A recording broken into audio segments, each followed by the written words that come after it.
So the story starts when we were 18. How cute are they? My brother, he'd made a lot of friends. They all came down one day. They all start trooping in and I'm like, nah. And then lastly, in swaggers Johnny. That was where we originally connected. That's sweet. Yeah. Then the newsman started. I went to Sem. He went back to yeshiva. And my brother also went. So I'd arranged to meet my brother. And every time, I'd meet, then there would be Johnny. Mm-hmm. And I'd go, okay, this is fun. But I just felt he's just not stable. I was like young and wild and drinking a lot. And if we would have got married, then we wouldn't have. We wouldn't have made it. Mm-hmm. And then things moved on and you got married. I think I wasn't that settled. I wasn't grounded to the point that I then got divorced. So I went bankrupt and got divorced and realized that I had a huge alcohol problem all at the same time. It was like a wake-up call of like, that began my road to recovery. By this point, he was ancient history and I honestly had given up hope. I opened the door and he's standing there. Johnny, who I haven't spoken to in 17 years. And it's like the years just dropped away. I just remember thinking, oh my gosh, we're going to get married.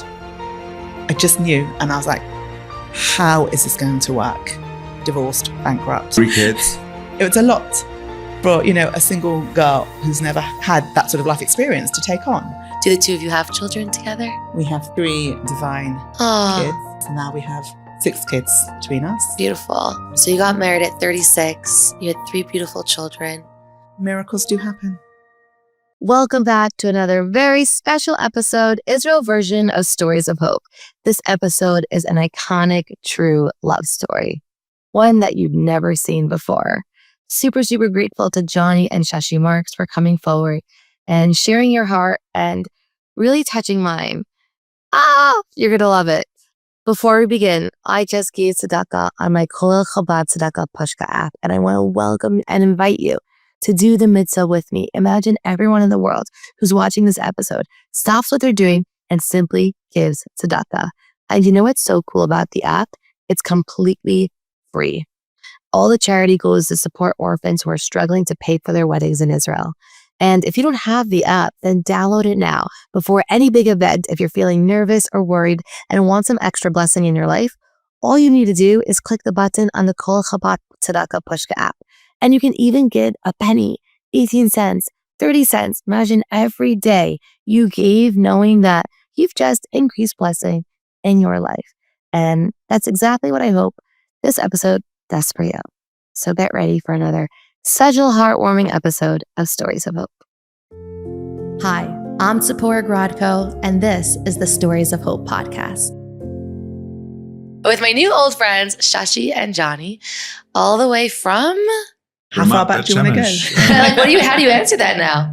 Now, Ramat Bet Shemesh. Originally London and Manchester. Manchester, London, Israel for me. And London, Israel for me. And you've been in Israel for how long?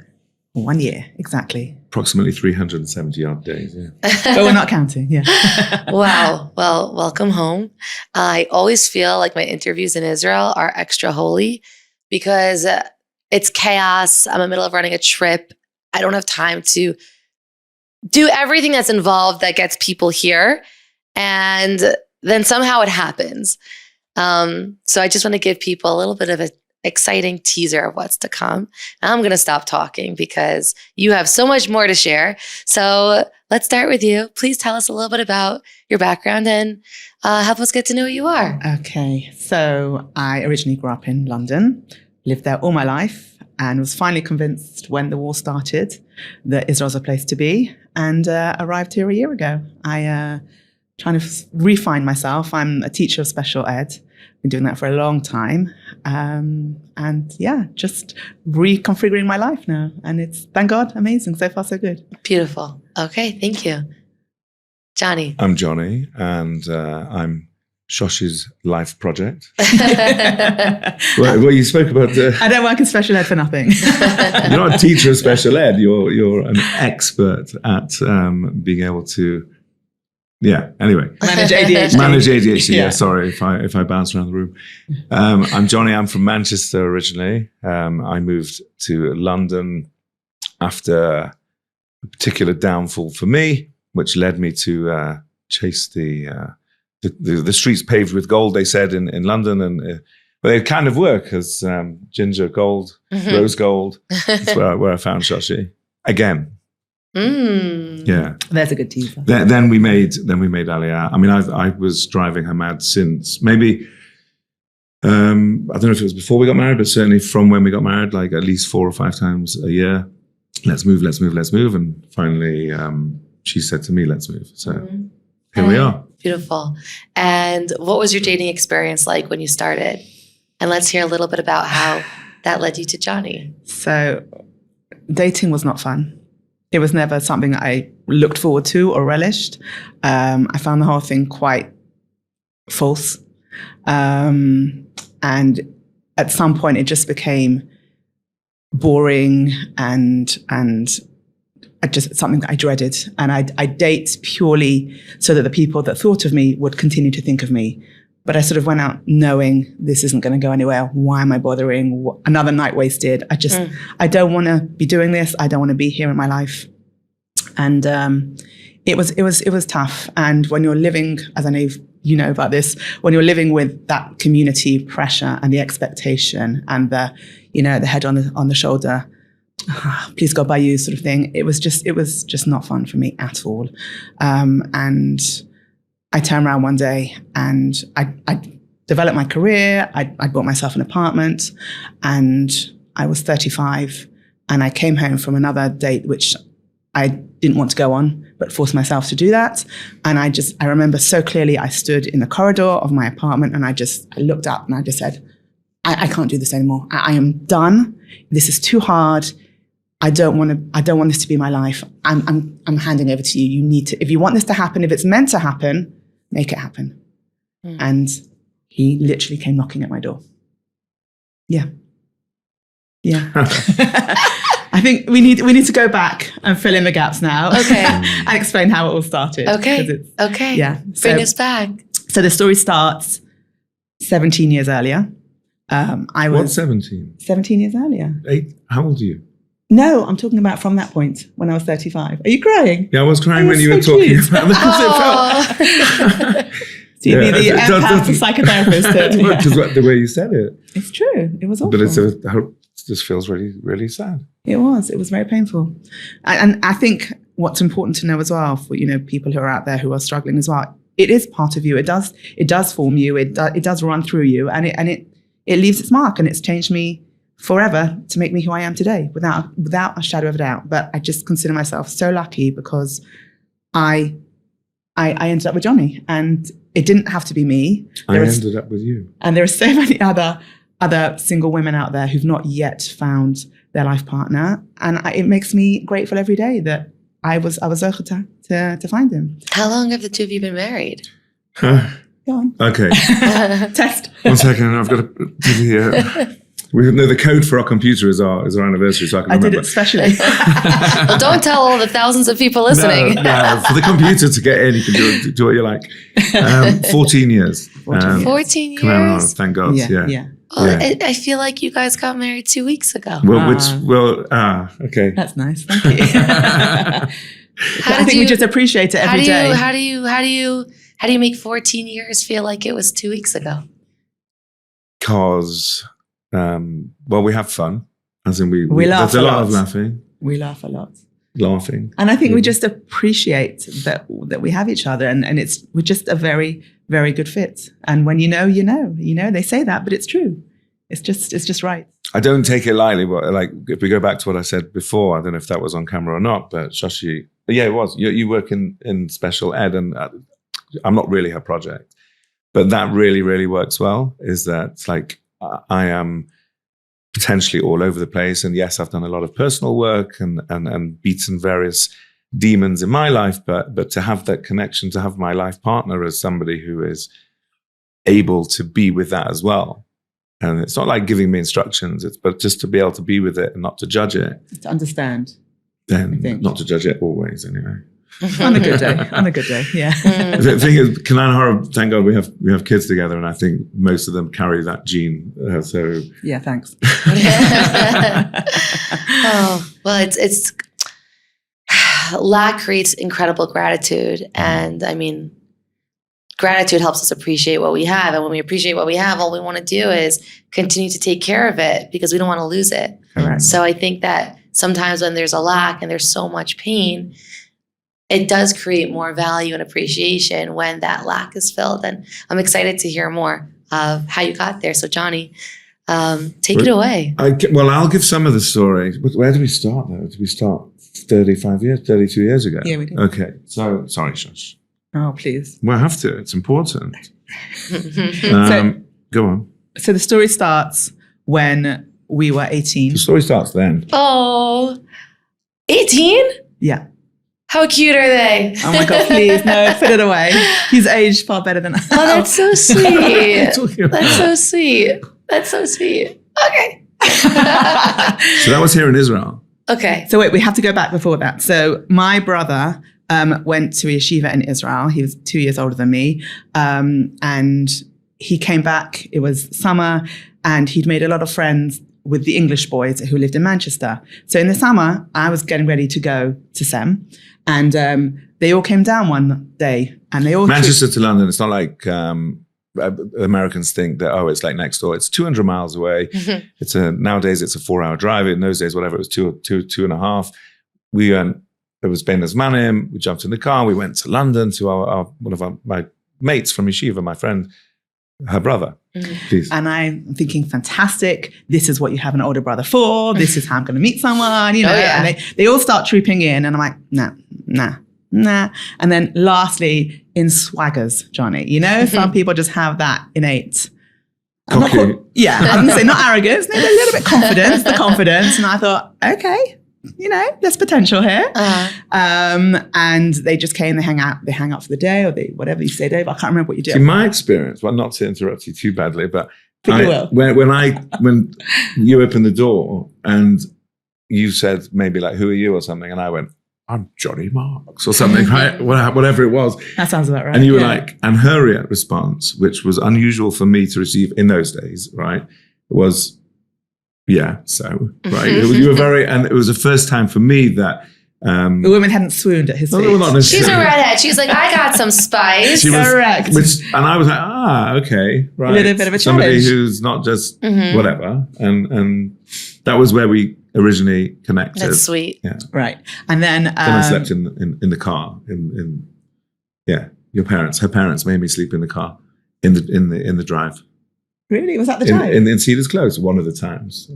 I wasn't allowed to stay in the same house. I was going to see my friend. Maybe they picked up on that cockiness. Maybe. I don't know. And he's always held it against them. God forbid. Anyway, so then the newsman started. I went to SEM. He went back to Yeshiva. And my brother also went. And so I'd arranged to meet my brother. And every time, you know, I'd meet, then there would be Johnny. And I'd be like, okay, this is fun.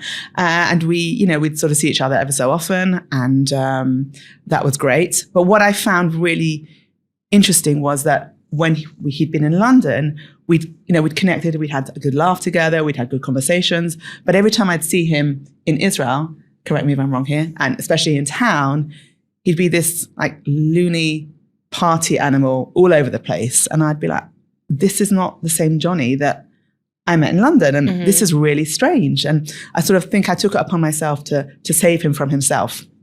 And I think I wrote you one time this very, very, heartfelt letter. What are you doing? Who are you? This is not the real you. What are you trying to prove? And I don't know what it was. And I think, you were quite touched by that letter. And then, for about 10 seconds, he was, calm Johnny again. Not an 18-year-old in Israel. Yeah. No, but in those days also, nobody really knew about ADHD. Okay. So, being this impulsive, crazy kind of guy was fine in small doses, but like just watching him just like all over the place, it was painful for me. I didn't, it upset me.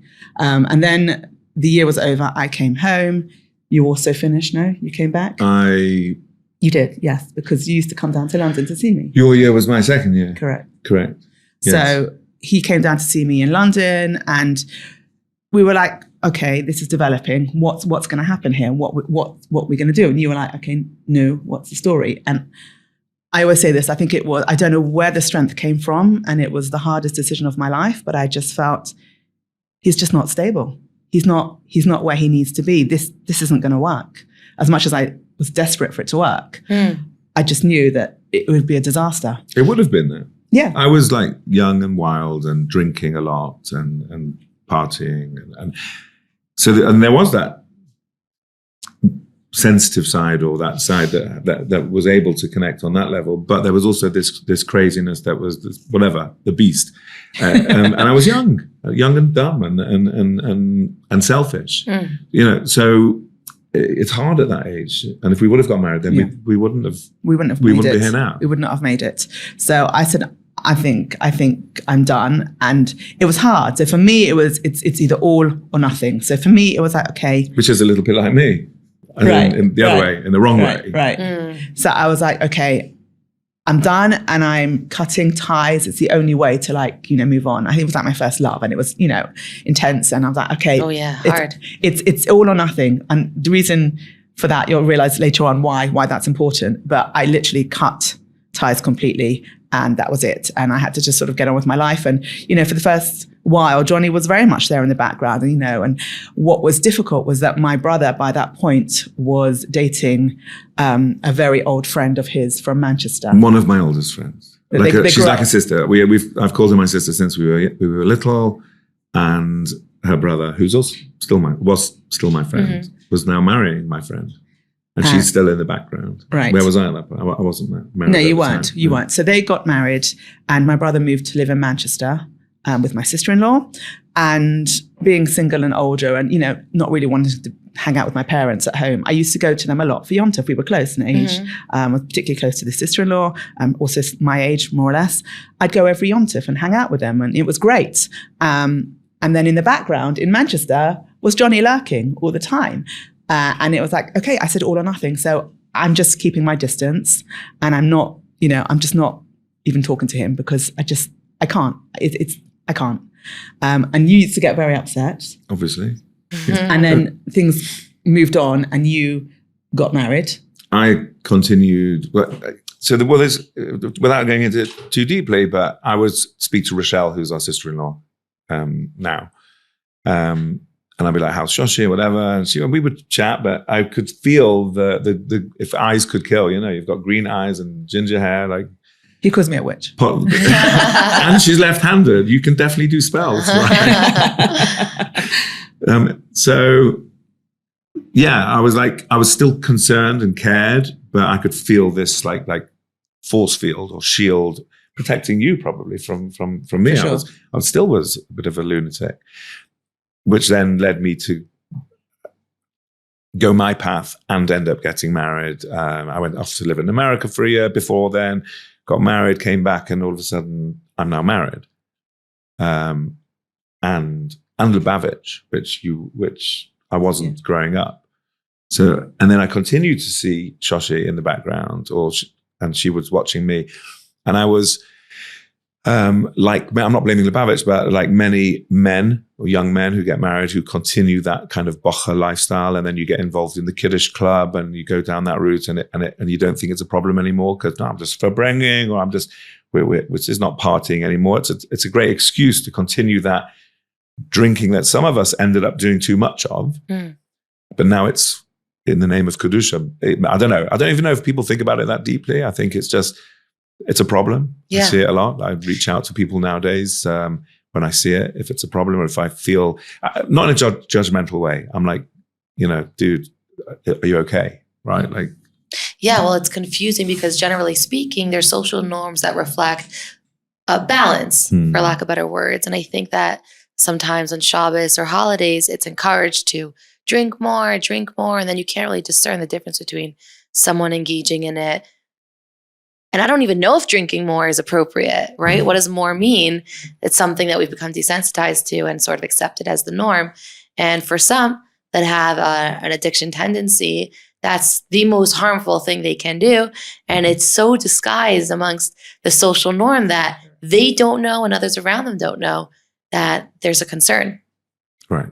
Yeah, 100%. And I mean, it took its toll. It took its toll to the point where it was in the late 90s, early 2000s. The economy was booming. I was working in real estate. Which is probably the worst thing for somebody like me that was still in that kind of way of being, where I was doing well, able to drink the finest wines and whiskeys and champagnes and overdo it and not think. I wasn't that settled. I wasn't grounded, to the point that I then got divorced, which was probably an obvious thing that was going to happen. At the same time as the economy for me turning around the wrong way. So I went bankrupt and got divorced and realized that I had a huge alcohol problem all at the same time. So they talk about rock bottoms. Then man was handed to me as a Rav I spoke to recently. God gave you like not just one, but three kisses. You know, I used to describe it and say, oh, and then God came and bashed me, and then I found myself ala panim, and he's like, no. He gave you 3 kisses. Like he literally, like it was a kiss from Hashem. Kiss of life, really. Yeah. Brought you back to life. Right. Yeah. So that began my road to a recovery, and like it was like a wake up call of like, whoa, I'm now 30 something, early 30s. Like, what am I doing? Like, and I had nothing left. Manchester had kind of capitulated for me. So I was searching something else. I had to change direction of the work I was doing. I ended up in London. Let's fast forward. I was a year and a half, 2 years from not having any drink. I'd been on a good journey of personal growth. I was a lot different to how I'd been. I mean, it was very early days, but I was very different. I was traveling backwards and forwards. My kids were still living in Manchester. I was still living in Manchester, but I was spending the week in London, like working, coming back to Manchester for Shabbos, backwards and forwards. Then here's how we get to... And I'm going to pause you right here. So you all know I'm a big fan of Raquel Couture, and I'm really excited because my friend is getting married. And in addition to having bridal gowns and wedding gowns, they also have evening dresses. So Raquel Couture caters to anyone. If you're the friend, if you're the bride, if you're the sister or the parent, they are the top industry for bridal wear. They customize, tailor, and have beautiful, unique pieces that are just sitting there, ready for you to try them on. Conveniently located in Brooklyn, New York, and Lakewood, it's just like the best place to go to. And what's super cool is if you mention Stories of Hope, you get 5% off your beautiful piece. So go someplace where quality is not compromised and service is top notch so that you can look as beautiful as you deserve to feel at Raquel Couture. Check them out on Instagram to see their beautiful pieces, and check them out in your local city or drive down there. It'll be worth it to find that perfect piece that you've been looking for. Still echoing in my head. I find that I'll speak for myself when I reminisce on challenges. Yeah, and then Hashem challenged me there and Hashem challenged me here.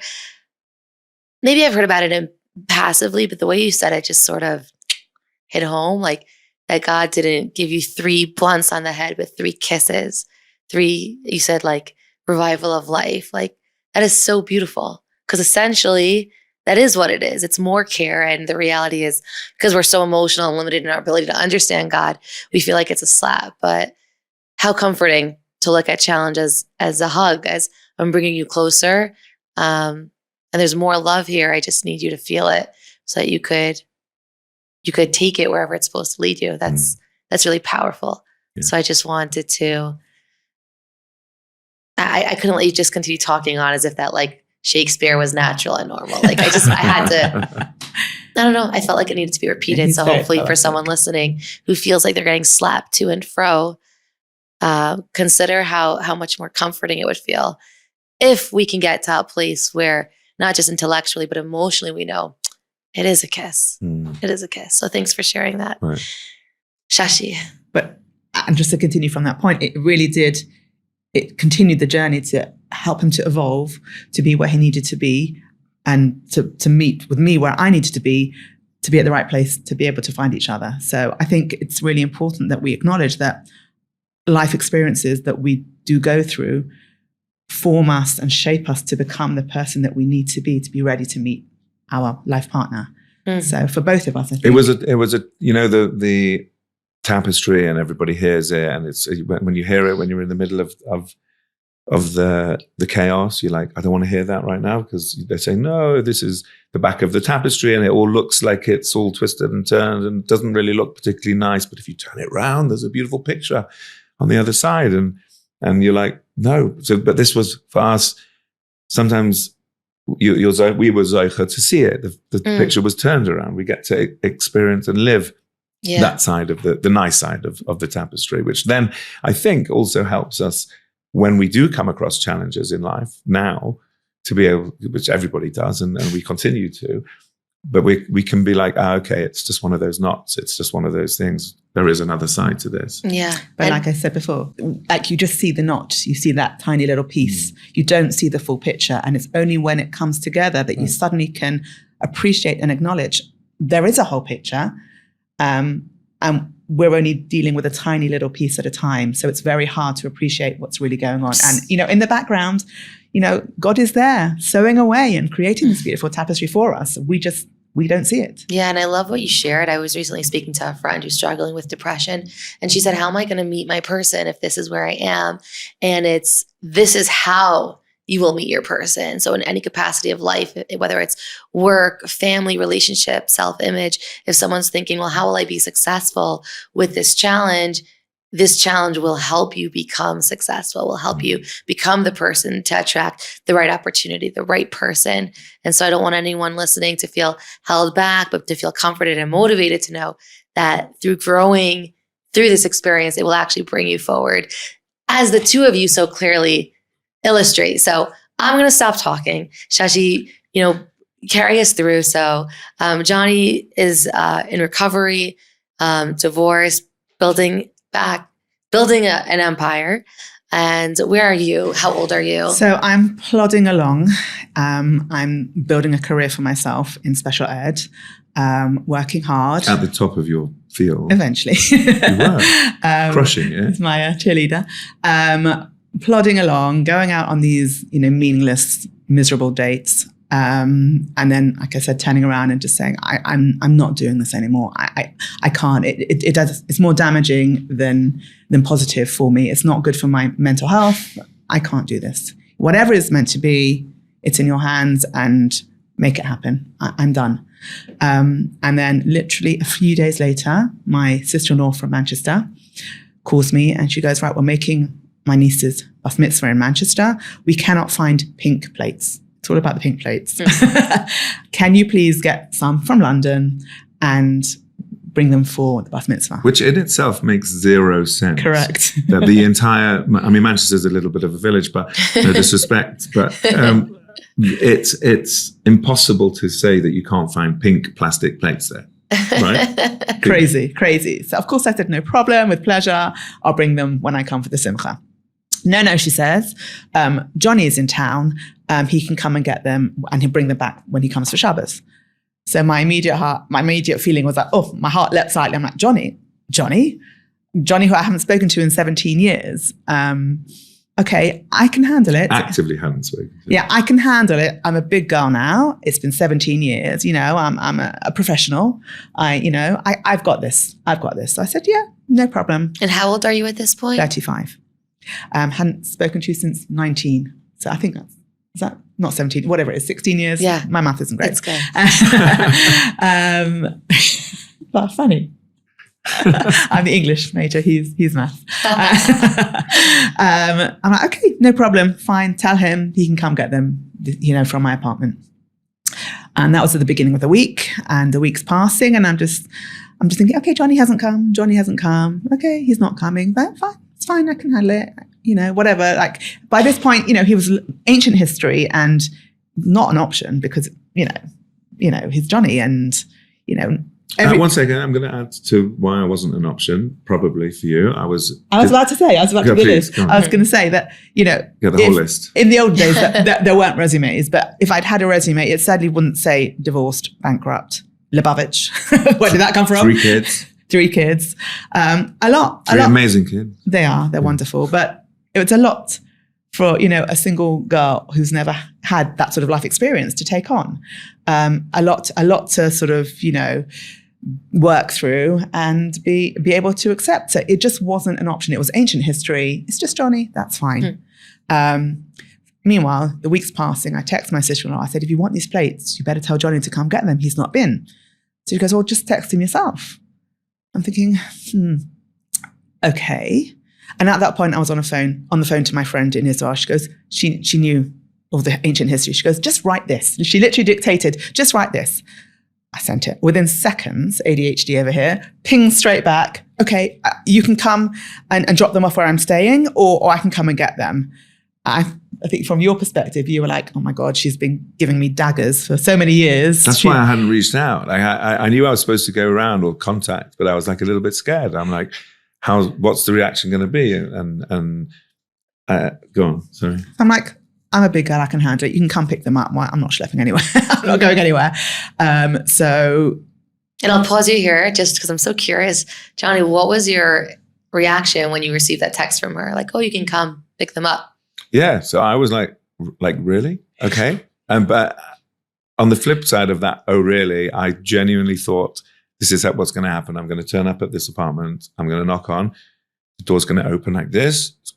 I'm going to be thrust some plate. I'm going to be slammed in my face and go away. And that was what I was imagining was exactly was going to. No, not that you're a bad person, but I was reflecting on how I thought that our relationship was, because it's been so distant and this force field had been in between us. Right. Anyway, he came.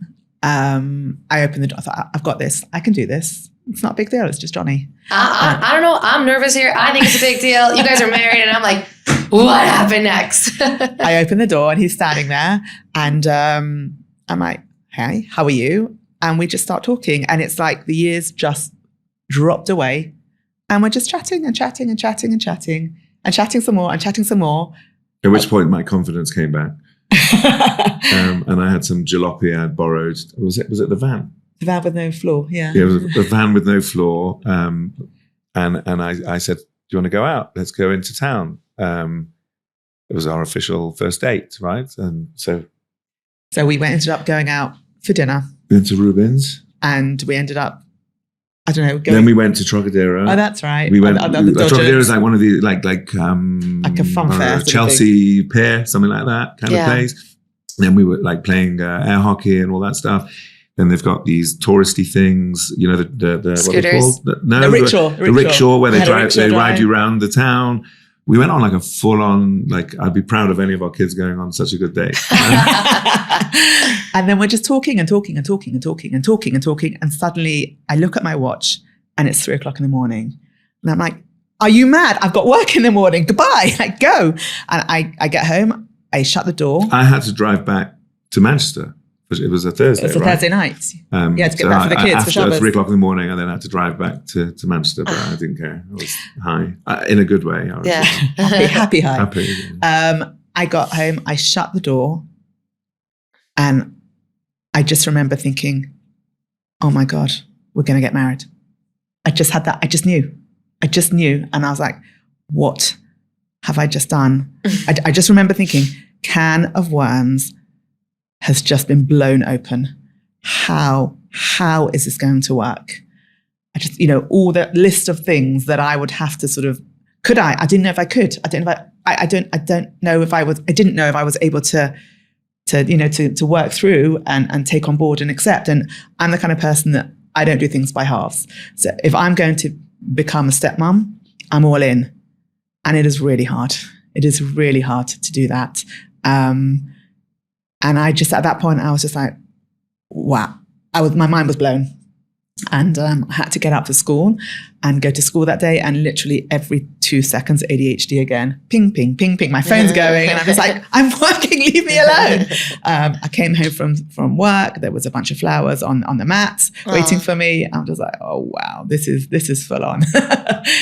Here we go. Wow. And it was quite a ride. We'd sort of hang out during the week when he was in London working, and then he'd go home every week for Shabbos to be with his 3 kids. And that was when I'd stop and breathe and just reflect and panic every Motzei Shabbos, he'd be on the phone and he'd be like, okay, what was the wobbly about this Shabbos? And we'd work through it. And, I think that's what works as well. We're very, very good at talking and communicating. It helps to have a therapist husband who's good at that. And yeah, I think it was about 6 months later that we got engaged. Wow. And After that first impromptu date, and Shoshi came home, closed the door, and thought, "Oh no, I'm going to marry this guy." What was your initial thought? I went straight back into our young selves. I mean, we're very young. Like, I can't reveal maybe her not age. physically, but No, but we're very young-hearted. Like, I think so it was like that excitement of, you said, Shoshi said before, oh, I just knew. And I was like, this is it. It's a case of, this is what I've been waiting for. And I think being that I was a baby. I was, in terms of recovery, I was 1.5, 2 years old. So, but I'm lucky to have been I was also 35. And now I'm 70. So, she's much younger. That's right. I think there was that freshness for me of being able to be in a relationship, and I think unfortunately for Shoshi, it took till I was 35. We were talking before about, when somebody's ready or when the time is right. Some people get screwed along the way. I had been married. I had children, right? So there are those times where you probably felt, or maybe even said, well, it's okay for you, kind of thing, those kind of moments. And like, I felt so blessed that, wow, I've got my person. Okay, it took till 35, and then I'm obsessed with living till a very old age. So we're like, yeah, we can still have 50, 60 years together, hopefully, please God. So I was just very excited, which is why, and also ADHD helps to really be intense, I suppose.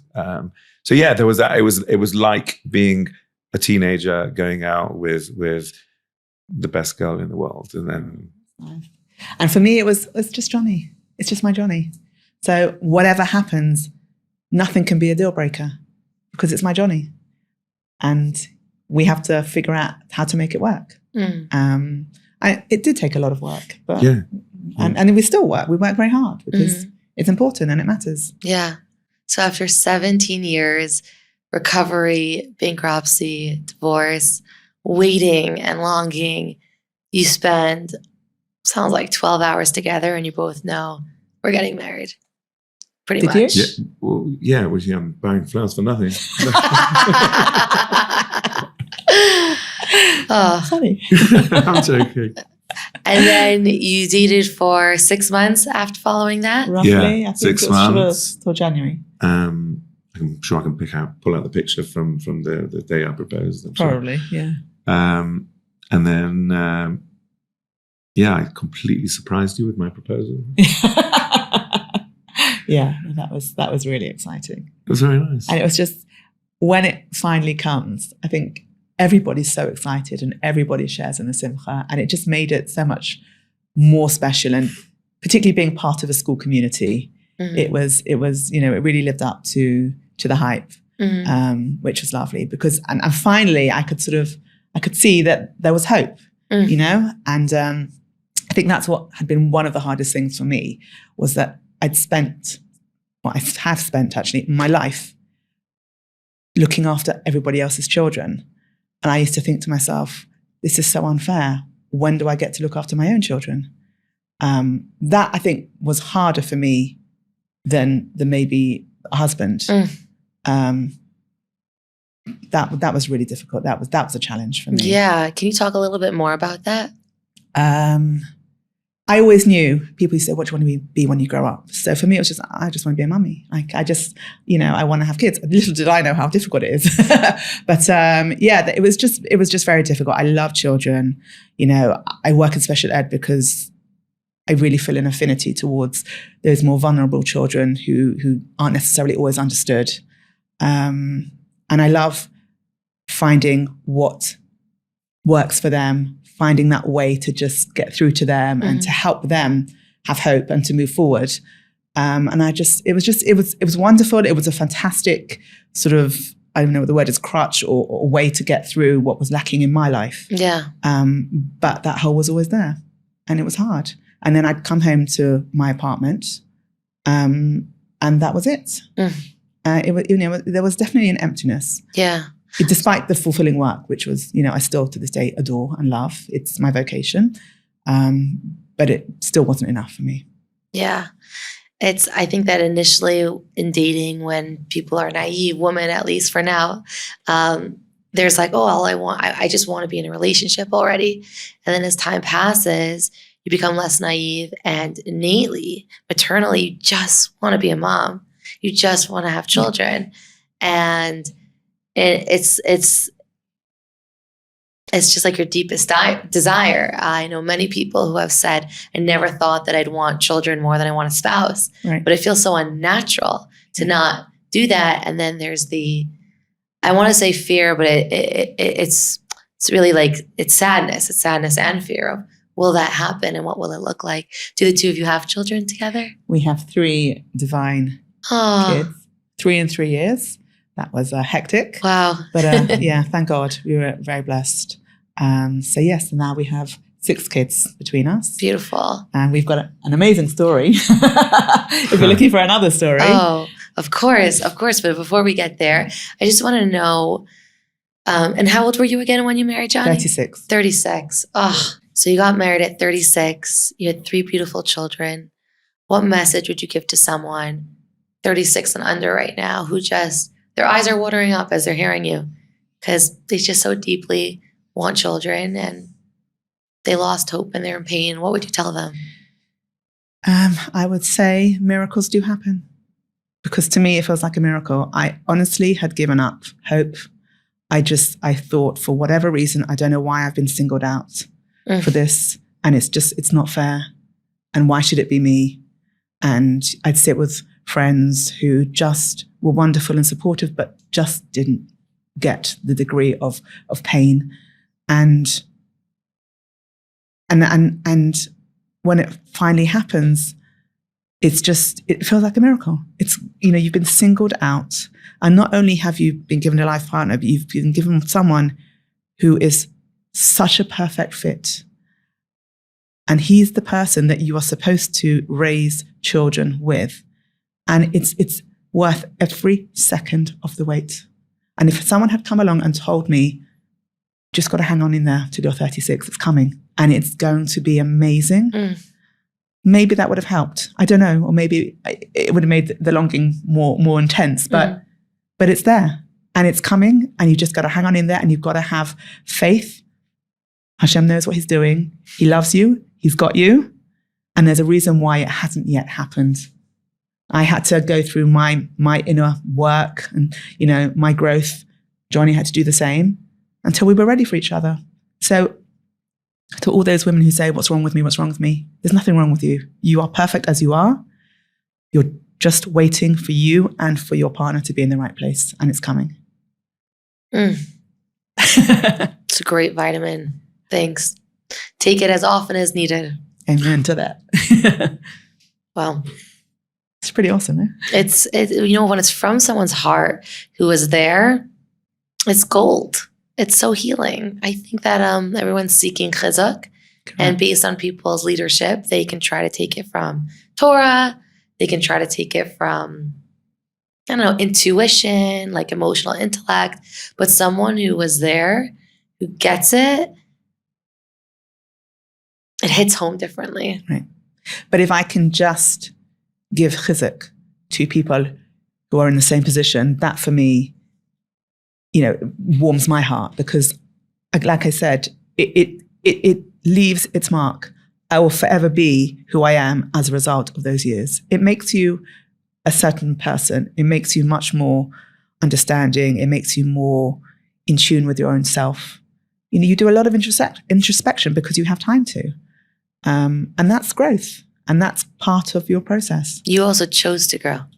So I feel like sometimes we could be on a journey and texting the whole time. We don't notice the beautiful view that we're missing out on because we're tired or disinterested or jaded. and you chose to grow. You chose to grow. That's really inspiring. Growing is exhausting, but it's also exhausting not to in a different way. Right. That leaves you achy and empty. Wow. Okay. Let's hear your next story. Unless there's something you want to add to that, Johnny, in your own experience. Because I asked her, but I didn't ask you, for the men who are listening, sometimes as I'm interviewing people, I'll hear something and it'll hit my own life. And then I'll be like, oh, there's cameras pointed at me and it says not private and the show must go on. But everything that we do is very real and authentic. But Johnny, for a man that's listening, who's either in recovery, you hit a lot of categories, in recovery, who's broke, who's a single dad, who's really struggling. And they're like, I can't do this anymore. What might you say to them? Because you hit rock bottom. Right. Oh boy. Right. So I was going to say, I don't know if I'll say it, and you can always take it out if you don't want to. When I was at that rock bottom, somebody had come to me, which was really alarming, and said, how are you doing? And I was like, yeah, good. I was, thank God, I've always been of a reasonably positive kind of, what's the word I'm looking for, English? Yeah, whatever, temperament, not temperament, temperament, whatever. I prefer positivity in general. So even though my world had come crashing down and I'd hit rock bottom, and of course I was desperately upset, and I couldn't afford to rent somewhere else. I was living back on my parents' house, back in my childhood bed, which was, as a 33-year-old. I mean, that's like how, from being a wealthy man, right, to going to that. So that you can be like at the lowest point. And this guy had come to me, he said, how are you? I said, I'm fine. And he says, I don't know how you haven't done yourself in. And at the time I thought, oh my God, like, what if I was at that place? Like, unfortunately today it happens far too much. Like, but then it made me think, wow, if that would have been him, if I would have been him, that's where he would be at. So what's happened to me has been really, really difficult. I mean, I knew it, which possibly ended up on my, and I'm going ADHD words here, probably due to, that's how I ended up becoming a therapist. I think that was part of my journey to becoming a therapist. It was not just the experiences I had, but people's responses and reactions to that. So in answer to your question, your original question, which is like, people out there, yes, you can be at the lowest point. And yet literally, the only way is up, right? That song, it's true. And as Shoshi said before, like, it's just about timing. I wanted to make Aliyah since I was a kid. I wanted to make Aliyah when I was married the first time. Nobody was interested, right? When we first got married, Shoshi wasn't interested. So I'm just going to pull something in, which, whether it's for the men or whether it's for anybody, the next part of the story, again, about timing and when the time is right. We made Aliyah last year. I was 50 years old. And finally, the journey to doing that, it comes with Yisurim, it says, we had Bli Ayin Hara, like a really easy transition from selling our house in 5 minutes on a WhatsApp group, like at the top of the market before everybody else started struggling in that particular area. And I wish them all good luck if they haven't sold already. But we were brought here al kanfei nesharim, right? Literally, we were brought. Hashem brought us here. He said, because especially for Shosh, is like, okay, if you're going to do it, I'm going to make it as easy, the transition as easy as possible. We were supposed to buy a house on one street. The day of signing, the guy changed his mind. We'd flown out specifically to sign. There was a whole thingy. There was no houses available. A realtor, who had become my friend, and our friend, actually. We were both in touch with him a lot in this process over this 6 months. And he says, you'll never believe this. I've spoken to somebody else on the same street, further up, better house, because it's not got a blocked view. Do you want it? We're like, yes. We knew the street, we knew the area. We moved there. We happen to now live 3 doors away from our realtor on the same street. we were friends. We are friends. We spent a lot of Shabbos meals together. You know, just bring over your stuff. You bring over our stuff. We'll bring over our stuff. Our daughter, the one that from my first marriage that was living in New York, came to us for Hanukkah. She said, "Can I come with a friend? We're going to stay for a month. No problem. Come and stay as long as you like." When she was here, so both Shoshi and I, so it shows Shoshi has a relationship with all my big kids, even though they were living in America and we were living in London. And she was very close to our daughter and said, "You know, why don't you stay?" Because her stepsister was getting married in a few months and her stepbrother was getting married a few months in Israel. In Israel. Why don't you stay with us if you want, you know? And she thought about it. And well, after a few weeks, she was like, "Yeah, I think I do want to stay here." I think that was her plan all along, to be honest. Well, probably. It was amazing for me. Yeah. And I'm hugely grateful that Shoshi was like, "Of course, it's our daughter, right? Like, it was without question, right? There's a place in our home." He's off.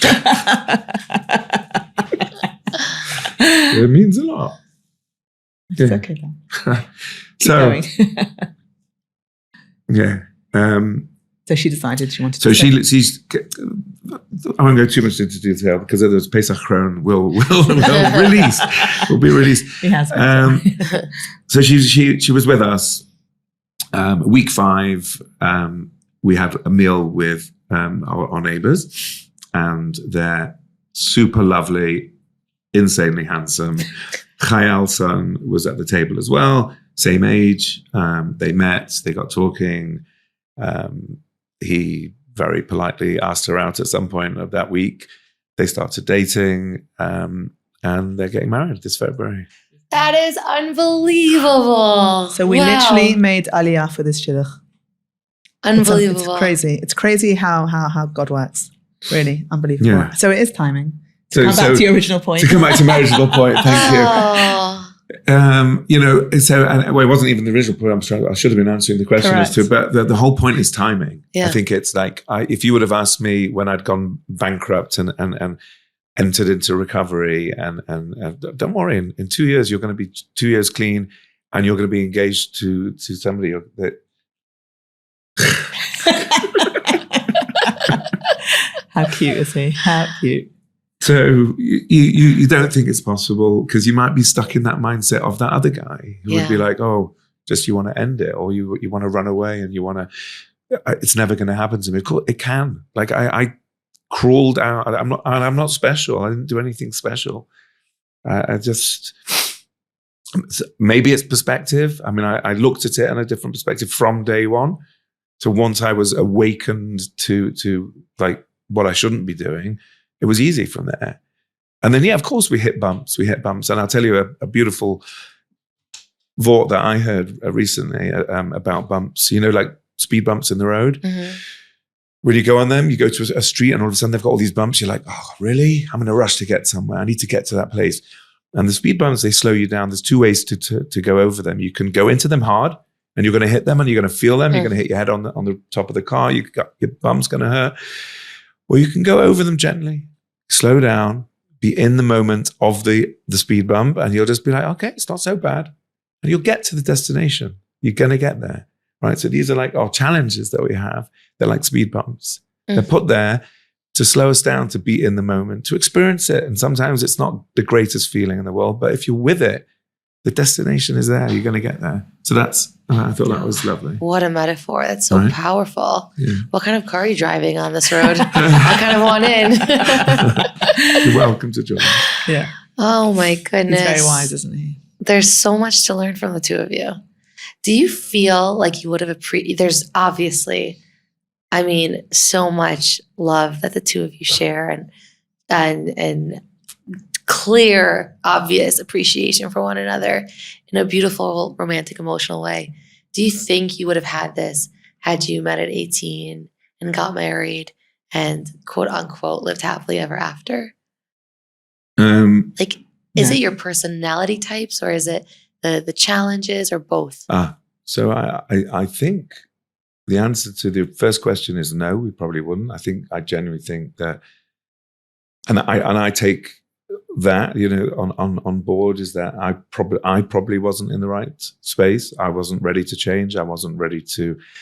I don't like to use the word change. To do things differently. To use my strengths that I have that were channeled in the wrong way. I now channel them in the right way. I hope, So it's the same. I'm the same person with the same energy and with the same craziness, but it's used in a healthy way.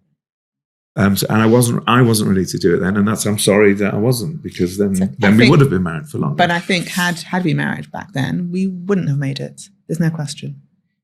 All those twists and turns and the stuff that I went through, and you having to have had waited till the point that you handed it over to God. And I've only just thought that now. We both did. I handed over to the God of my understanding at that time. It's like, okay, so help me out. I can't, we can. Right? So I ended up, community was huge for me, and still is. That's why I think like a big part of being part of, and my immediate community I learned from that how to make my wife and children my immediate, community. Yeah. When you've lost so much and then worked so hard to get it back, you just know when it matters to argue, and what you have matters so much that when you're mindful about it, it can bring you to tears. Yeah. It can bring you to tears. When you've never lost it, that level of gratitude is hard to connect to. It's very hard to connect to that when you don't know what you've lost, and you've been there, and you've had your own sense of loss of time, of loss of relationship. It's really beautiful to see. And how long have you been sober for? 17. Next on September the 8th, which is literally in a week, 17 years, which is Gematria Tov, which is good, right? Beautiful. Yeah. I didn't even pre-plan that. So beautiful. But we've got. I'm just thinking back to the kids and age and time, and like genuinely, I wouldn't have thought there was that worry for you when we first got married. Was like, oh well, Johnny's already got kids, so it's okay for him, maybe. And there was a little bit of a wobble of struggle of worry whether we were going to. And thank God we did. How old, if you don't mind telling the audience?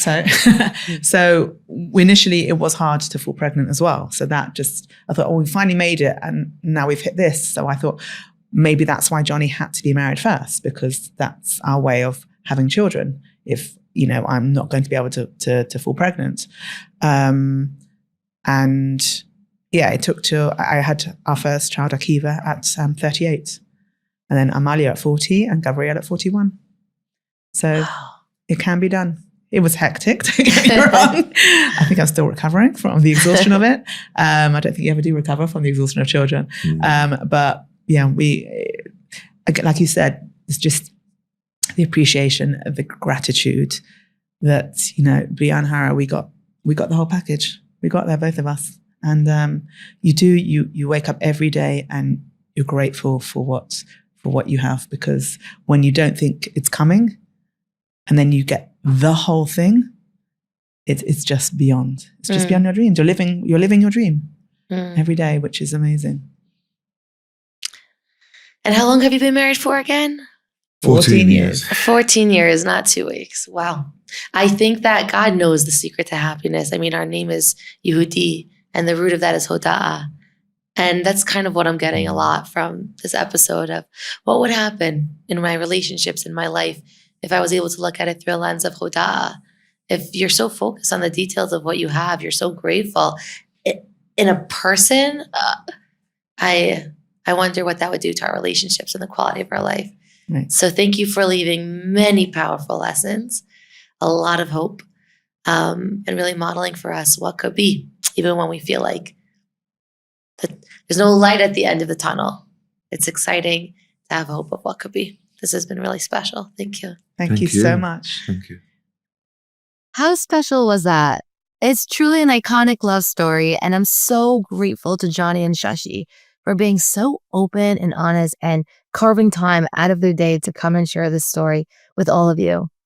If it touched you in any way, the best way you can say thank you is simply by leaving a comment below. I read your comments. I recognize your names every single week, and I'm just so grateful to everyone who took 10 seconds to share how much this meant to you. If you're not sure how to leave a comment, it's super, super simple. You're probably not subscribed. And guess what? It's free to subscribe. When you click that button, it means that every week our episode will pop up on your feed. So you don't even have to look for it. So don't be intimidated. There's no catch. Simply click the button so that we can quicker come to you. And then you can let us know how much this episode meant to you. If you have any questions or comments, you know what to do. You can email me at soh@meaningfulminute.org. My track record is pretty clean. I will get back to you, and I can't do this without you. I'm eternally grateful. I'm incredibly touched. And I want to thank you for coming again for another special week of stories of hope, and the hope that it touches you in all the ways you need it to. Don't ever give up. Hope is always there. See you next week.